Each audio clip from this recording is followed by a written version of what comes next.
த்ரிஷா குறித்த விமர்சனம். அவசரப்பட்டு வார்த்தையை விட்டாரா பாஜகவின் நயினார் நாகேந்திரன்? அரசியலில் கொள்கை ரீதியான விமர்சனங்களை தாண்டி தனிப்பட்ட நபர்களை, குறிப்பாக பெண்களை மையப்படுத்தி பேசுவது துரதிர்ஷ்டவசமானதாக பார்க்கப்படுகிறது. அண்மையில் தான் பாஜக முன்னாள் மாநில தலைவர் தமிழிசை சவுந்திரராஜன் கூட்டணிக்கு அழைப்பு விடுத்திருந்தார். ஆனால் பாஜகவின் நயினார் நாகேந்திரன் த்ரிஷாவை மையப்படுத்தி பேசி அதற்கு முற்றுப்புள்ளி வைத்ததாகவே தற்போது பார்க்கப்படுகிறது. சமூக வலைதளங்களில் பேசும் தகவலை வைத்து அவசரப்பட்டு நயினார் பேசிவிட்டதாகவே விமர்சனங்கள் எழுந்துள்ளன. விஜயின் நிலைப்பாடு என்ன? நடிகர் விஜய் அரசியல் கட்சி ஆரம்பித்தது முதலே திமுகவை தான் கடுமையாக விமர்சித்து வருகிறார். பாஜகவையோ அதிமுகவையே பெரிய அளவில் விமர்சித்தது கிடையாது. விஜய் தனது மாநாடுகளிலும் கூட்டங்களிலும் திமுகவை அரசியல் எதிரி என்றும் பாஜகவை கருத்தியல் எதிரி என்றும் மிக தெளிவாக அறிவித்து அரசியல் செய்து வருகிறார். நேற்று சேலம் கூட்டத்தில் கூட எங்களுக்கு கொள்ளையடித்த அனுபவம் இல்லை என திமுகவை நேரடியாக தாக்கி பேசினார். ஆனால் அதிமுக பாஜக குறித்து பெரிய அளவில் விமர்சனங்களை வைக்கவே இல்லை.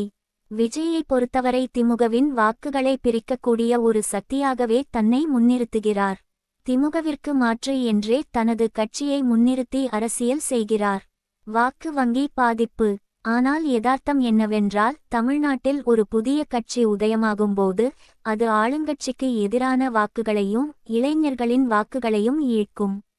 அதுவும் விஜய் மாதிரியா உச்ச நட்சத்திரம் அரசியல் கட்சி ஆரம்பிக்கும் போது, அவரை முதல்வர் வேட்பாளராக களம் இறங்கும் போது வாக்குகள் கண்டிப்பாக கணிசமாக பிரியும் வாய்ப்பு உள்ளது.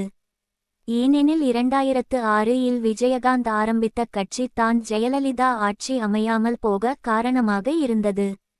2006 வரலாறு.